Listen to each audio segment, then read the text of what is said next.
pork ribs or roasted chicken? Sino ang winner sa cravings mo? Tara, let's find out! Hello everyone! Welcome back to another Kain series. This time, isasama ko kayo sa isang kainan in town na recently lang din nag-open. Unang tingin pa lang sa labas, akala mo typical karinderya lang. Pero wait till you step inside. Yung vibes niya super homey, pero at the same time, may dating na parang events place or reception venue. Feeling ko tuloy umattend ako ng isang handaan. Char! Al fresco type yung restaurant, kaya akala ko may init pero not bad naman kasi maganda yung ventilation, malalaki yung windows, plus electric fans everywhere pa, kaya comfortable pa rin kumain. Pwede ka rin umupo sa front area with a view ng National Highway habang kumakain, tapos magbibilang ka ng mga sasakyan na dumadaan.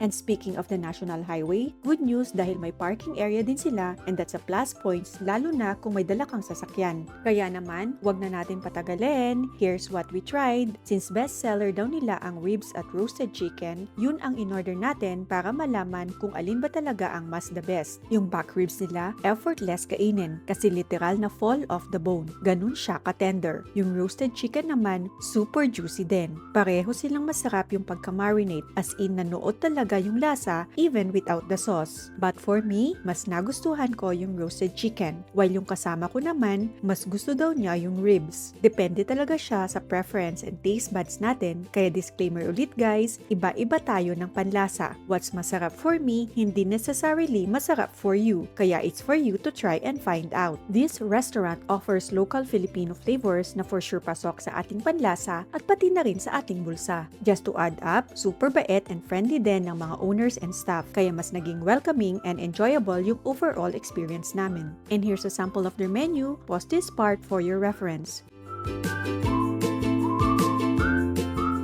They also offer food delivery, and if may special events kayo, they also cater for big groups, plus may party trays din sila. For inquiries, just message them on their FB account, Kamalig Restaurant. You can also visit them along National Highway, San Juan, Candon City. Konting trivia lang, in Ilocano vernacular, Kamalig means granary or food storage. Napaka-nostalgic ng name and bagay na bagay sa ambience ng restaurant. Very probinsya ang feels. And that's it for today's Kain series. Follow, like, and share para updated ka sa next food trip natin. Don't forget to support lokal. Yun lang. Bye!